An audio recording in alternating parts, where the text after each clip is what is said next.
welcome to the 2015 Delhi election tracker as we enter absolutely the last lap of this very interesting now two-horse race between the BJP and the AAP in Delhi. Counting is tomorrow and we will know the outcome of all that we've been working for so long. Yashwant, it's been a fascinating and interesting journey, not just because these elections are, are exciting and so on, but also we've seen so many new trends being set, so many new, in a sense, records being created. The story of Arvind Kejriwal's fight back, the way voters are voting differently. If I were to ask you to sum up the 2 or 3 things before we delve into the numbers and what's looking so different or has looked different so far, including the exit polls, what are the 2 or 3 things that have really stood out for you so far in this entire election trail and campaign, Yashwant? Well, the one big change I would say in the campaign trail that I have witnessed so far is that December 2013 was a campaign which was predominantly a negative campaign run by Arvind Kejriwal against all the political parties. And somehow this time it was upside down. This time they were talking about on the campaign trail about the issues and the development and other things. And while the entire agenda of the BJP and the Congress went negative against Arvind Kejriwal in person and against Aam Aadmi Party as a party. So somehow they started a negative campaign, came up to the positive agenda, and BJP and the Congress started with a positive agenda and eventually ended up in a very negative campaign, which eventually helped Arvind Kejriwal a lot. Right. So, so one key element of this entire campaign was how roles switched so dramatically and somewhere halfway through. So we were talking about a 2-horse race. It's literally like horses being swapped midstream. What are the other 1 or 2 things that stood out, Yashwant? Well, I think the biggest finding of all the data and while studying the demographics of these elections is that concerned. I believe and I firmly believe that Delhi has moved beyond the traditional caste and religion-oriented analysis of Indian electoral politics, and it has moved into the class territory, and that is a very big subtle but very big change, very dramatic change. Because as we look into the demography, we figure out that while 1 year back, the entire vote bank of Arvind Kejriwal and Aam Aadmi Party was much more cosmopolitan, and it basically consisted of anti-Congress vote at that point of time. 1 year down the lane, that has changed drastically. And what we are looking at is that now Aam Aadmi Party core vote is consisting more of the core Congress vote, and it is now more of an anti-BJP vote or profile. Right. That's a very big change, very big change. Right. Okay. And we'll get into the details in a little bit, and we'll come to the final exit poll numbers shortly. Before that, let's look at voting trends, and we're going to show up all the graphs on the screen there. So the first is, let's look at how the gender voted, right? What was the sort of gender split? So up 43%, BJP 41% for females, and males up 44%, and male is 39% and female is 44%. So clearly, in males majority, or rather the gap between in the male and female category, more males have voted for AAP, or seemingly have voted for AAP or supported AAP than female. Is this? But Yashwant, if I remember correctly, in the run-up to the elections, things were a little different, weren't they? They were a bit different, but the fact remains that eventually. Hello, are you getting my voice? Yes, yes. Go ahead. Eventually, the gap of the male is bigger for Aam Aadmi Party than the gap of the female. It seems like the BJP lead in the females have come down. But again, there is a very specific dimension to the even female voting trend, because the turnout of the allied female is much higher than the turnout of the middle class females at large. Right. That's and we have been discussing this in the last couple of episodes, how the relative turnout in these elections is going to matter, and how the relative turnout will eventually decide who is going to win the election. What it seems like, there has been a vertical split in the city as far as the lower income groups are concerned, and as far as the higher income groups are concerned. and the turnout factor of the lower income groups has been substantially higher than the turnouts of the middle income groups.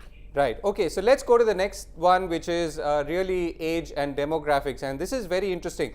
Yashwant, as I see it, and as those looking at the graph or the chart will see, is that the young and the old have clearly voted for AAP, and it's only somewhere in the middle between 36 and 55 years is where there is some sort of uniformity between AAP and BJP. So young and older seem to be, and young more so than the older, seem to be clearly aligned with AAP. Am I correct, Yashwant?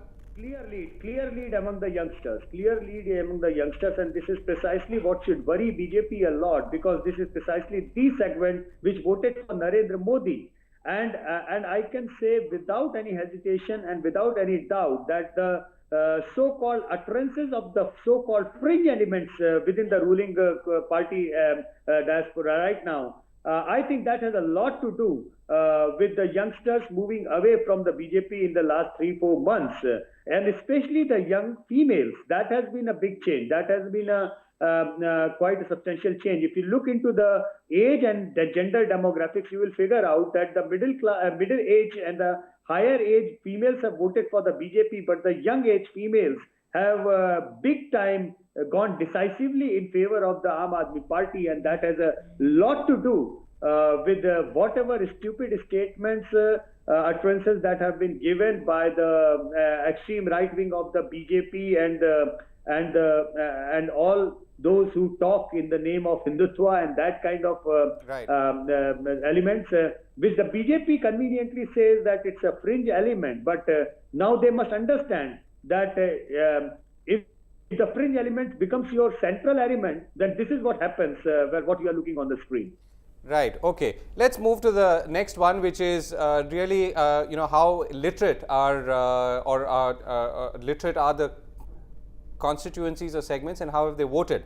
So we're seeing that those at least declaring themselves as illiterate are clearly with AAP. So are those with non-formal education up to primary level, up to high school. It's only once you come to higher secondary is there some similarity between BJP and AAP. And once again, it's only at postgraduate level, which is I guess those who are more than graduates who've clearly voted for BJP or up to graduation. Very clear trend, Govind. From one spectrum to the other end of the spectrum on the education, you can see the BJP vote share going up from the zero education to the highest education in the Aam Aadmi Party in the reverse gear. So basically, this is the kind of chart that we have been witnessing whenever we used to compare the BJP and the Congress vote banks a few years back. This was precisely the chart that used to come, which again ensures or confirms that the Aam Aadmi Party has completely taken over the vote bank of the Congress, and the entire profile of Aam Aadmi Party has become a complete anti-BJP profile in that way. And this spectrum is nothing new. If you will pull out these kind of spectrums from the exit poll data of the last 3 elections of Delhi, when Aam Aadmi Party was not in the picture, you would see the similar kind of spectrums, and that is very interesting to watch, because while the BJP is still making a lead of their higher side of education, they are losing on the lower side of education, and this has a direct correlation with the income groups. I believe that you are going to pick up the next one, and this is the same kind of spectrum, and the comparison you will see. You will figure out the similar kind of gaps or similar kind of trends, even in the income groups. Right. So let's look at we'll come to income group in a moment, but let's look at the where people come from, as in, are they labor, government service, private sector, and so on. Also, let me remind you that the reason, all of you, that this is the reason we are doing this is to show that you can actually look at elections far more scientifically and with far more data than perhaps ever before. And it will actually help you understand why things are happening, not just for the elections, but these are fundamental shifts in the very way people vote, consume, behave, look at things or look at issues, and therefore also gives us a far more granular understanding. Of course,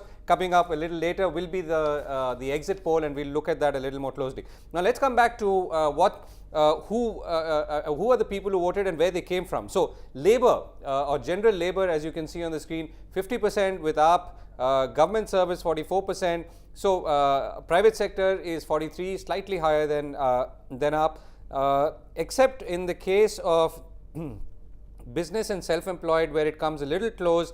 AAP seems to be either equalizing or sort of doing better than the others. So I know we're going to talk about education. I mean, we've talked about education, we've talked about income, but are you seeing a kind of linear trend between all these three aspects, Yashwant, that is literacy? Yes, absolutely. Yeah. The education, the income, and the employment groups, basically the professional groups, they are all interrelated with each other. And here also, rather than just looking at who is leading in which segment, I would request all of you to look at the lead or the gaps between the segments which we have seen. You see, in the general labor, look at the gap, 50 to 32. That's a huge, massive 18% gap.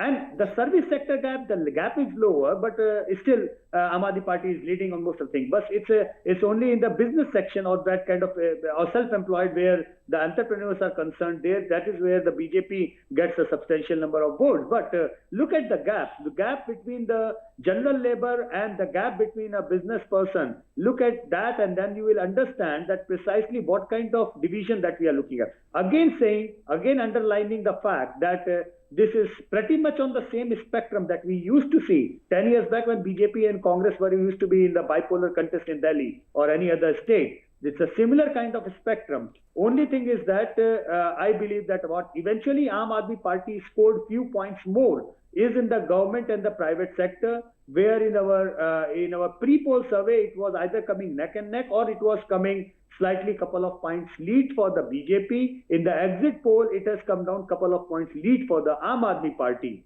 And among the housewives, it is a split, where in the pre-poll survey, the housewives were giving a lead to the BJP, but eventually it is coming out to be almost a tie at 41-41. But the big gap in the unorganized labor, big gap in the unorganized sector, big gap among the daily wages worker and the low income group, again the low education, low income and the low employment group. This is where the Aam Aadmi Party and let's pull up the income chart very quickly there, and you can see, I mean, the dramatic differences. So 47% of the less than 3,000 rupees income is with AAP, BJP is at 36%. 3 to 6,000, 49 and 32, 6 to 10,000, and you can see that gap sort of narrowing as you go up, and then finally once you're above the 1 lakh category, BJP goes ahead, or above the 50,000 rupee category, BJP actually goes ahead. Until then, it's more or less neck to neck, and so this, of course, is in keeping with the trends that were predicted even before in the pre-election tracking polls, Yashwant. So, what are the numbers that we're looking at roughly? I mean, so when we are saying that in the less than 3,000 general labor, mostly illiterate category, what percentage of the total electoral population would they represent? It's quite a lot. In fact, if you go the midpoint, I would say that if you separate the low income group and the lower middle class, then the middle class, upper middle class and the high income group, it would kind of virtually split the city 50-50. It's that kind of sense. And it is a very interesting and very important number that you are looking at the screen. Look at the gap again, I would say. The kind of gap is ranging from in the lower income group or the lower middle class is 10 to 15% or 18% kind of category. And then in the typical middle class, this is where the gap starts, getting lessened, and BJP comes into play. And the moment you go to the upper middle class and the higher income group, the kind of gap is just the opposite in the other side. So it's really strange. You see the first graph, that is 36-47, and look at the last one, 48-37 in the opposite direction. Right. Yeah. This is the kind of polarization. This is the kind of precise polarization that we are looking into this city. This is why I am saying that this city has polarized virtually between the haves and the have-nots. I know plenty of people say this is a very easy Marxist story of looking at the election results or the exit Right. poll trends. But Delhi has moved beyond the caste. Delhi has moved into a class polarization. For the 15 years, Govind, the same kind of trends we used to see in a way when Sheila Dikshit was the chief minister, but there was a buffer. Right. The gaps were not really that big. Right. The gaps were never that big. So the polarization is acute. Sheila Dikshit somehow for 15 years carried this city where the traditional core vote of the Congress of the low income group always voted for her, and she was a darling of the middle classes in this city. That is why there was a chief minister who had a conciliatory approach, or the tone or the manner or the policies, where even though there was a division on various classes on the voting lines, but still this city was not bitter, and this city was not on the extreme side of the polarization the way the numbers we are looking at right now. Right. So even though Aam Aadmi Party is sweeping in the segment of the have-nots and BJP is still maintaining the laps of haves, what we are looking at is that the transformation, whenever whoever forms the government, Right. I just pray and I hope they have the conciliatory manuals, conciliatory way of having the policies and having the reforms and having the governance idea, which try to bridges this gap in the perception rather than increases this gap. Right. So, Yashwant, let's, and we did now, since we touched upon caste so much, now let's come to caste, right? Before, and remember, we've still got the exit polls ahead. So, in the caste, it's fascinating actually. You're looking at all the minorities, the small communities swinging towards the AAP, and this is something that we had forecast and seen earlier. It's quite dramatic if you look at the Muslims, 66% against, 66% in favor of AAP, only 8% in favor of BJP. Even Congress scores higher there, and that's one of the rare areas, or perhaps the only area where Congress is actually scoring higher than the BJP.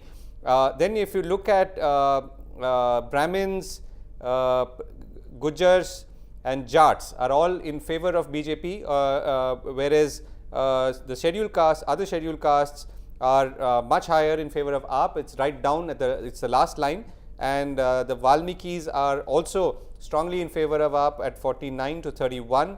Roughly the same turnout for Baniyas and Rajputs.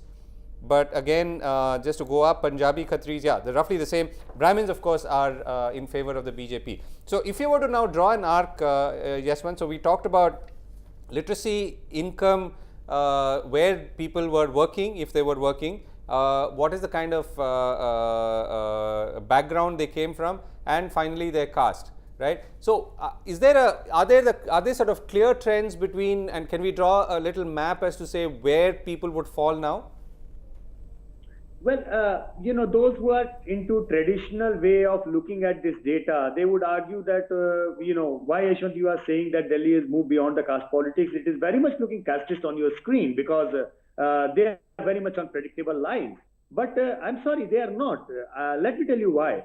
Because the core vote of the Congress, or the areas where the BJP was not really strong, the core vote transition to the Aam Aadmi Party has ensured further polarization into those core votes for the Aam Aadmi Party. There is nothing substantial or surprising in that. However, what is surprising is that the core vote of the BJP, the upper caste, the OBC, they are the kind of extreme gap that BJP used to enjoy. That gap is not evident. That is where I am saying that even the lower income groups among those higher caste groups have voted for Aam Aadmi Party. Right. What I am trying to say that the upper caste Hindus, the OBCs among these caste groups which used to vote big time lead in favor of the BJP lead has substantially came down, and when you look into the economic profile of these upper caste votes, you realize that the low income group among the high caste Hindus have also voted for the Aam Aadmi Party, which actually confirms my primary diagnosis that in these elections it's the economic classes which have overruled and overpowered the social or the caste groups or religious groups largely. Right. Yes, some may argue that why don't you say the same thing about the Muslims? Why don't you say the same thing about the Dalits? Well, I'm sorry. Those groups were always voting in against the BJP in any case, number one. And they voted more for the Aam Aadmi Party because they were in a position to defeat the BJP. That is where the minority vote analysis is concerned. But look at the Dalit vote. Govind, let's not forget that in May 2014, last year, during the parliamentary elections, it was the Dalit vote bank which actually created the biggest change as far as the electoral landscape was concerned in India. The shift of Dalit votes to the BJP was considered by me as the X factor. We reported it and we said that the moment we, in our pre-poll surveys, we figured out that Dalits across India are turning towards BJP, we said, this is the X factor, this is the turning point of election, this is where Narendra Modi is now going to score big. But look at the Dalit figures now. Certainly, those Dalits have not voted for BJP anymore in these elections.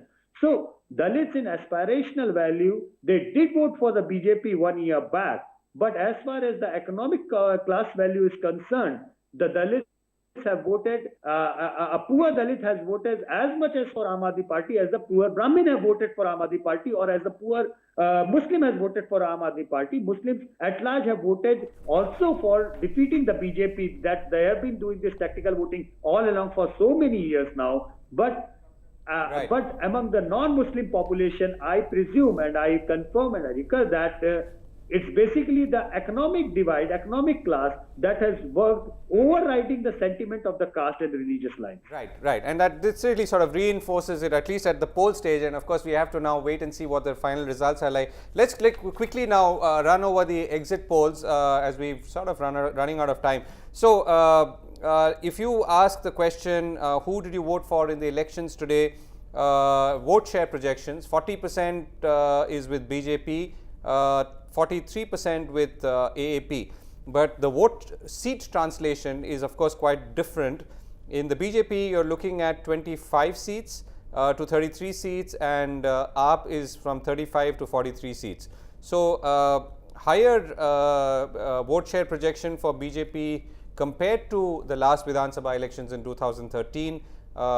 Much higher vote share projection for AAP compared to again December 2013, but the seats that are being projected for BJP, or the band, is lower, and the AAP is of course much higher. So, quick sum up, Yashwant, what can we take away from this? Govind, this is rarest of the rare election where the top two parties have both enjoyed a positive swing of vote. Generally, we look at the elections where one party loses vote, another party gains vote. This is rarest of the rare election where the top two parties have gained vote. What has happened is that AAP has lost about 7% vote of the middle class and other groups to the BJP, while Congress has lost about 14% of votes towards the Aam Aadmi Party. So, Aam Aadmi Party, even after losing about 7% to the BJP, has gained net 7% by virtue of 14% swing from Congress to the Aam Aadmi Party. That is the large socio-economic swing that I am talking about in terms of groups which we have just discussed.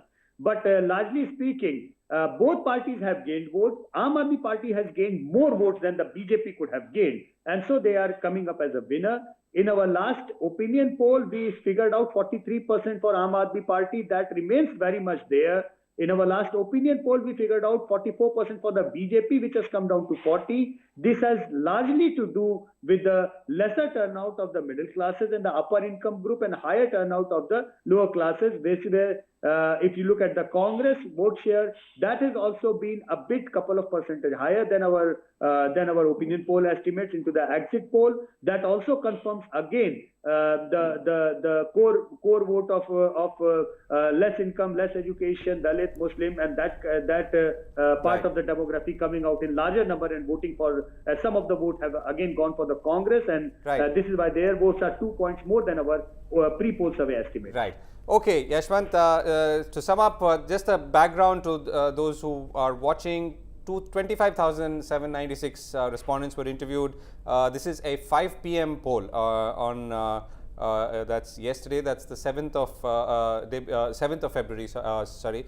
and we are obviously now waiting for the final results, which will come out. The stock markets are down 500 points in anticipation, if depending on which way you want to interpret that. Now, we obviously look forward to continuing and coming back with the final results, and then seeing how all our effort stacks up and how our understanding of things will finally. Govind, the stock markets are simply sharing the sentiment of the policy level. What they are looking at, that once Aam Aadmi Party and Arvind Kejriwal realizes that this is the core vote which is supporting me, right, they are likely to come up with more populist, more freebie and more socialist era government where right, you tax the rich and you give the things free to the poor. And this is what we have seen in earlier casts. I hope and I pray to God that they are much more pragmatic than this, but the stock market realizes this is what their policy is going to be, and this is where if we are going to end up with our electoral politics,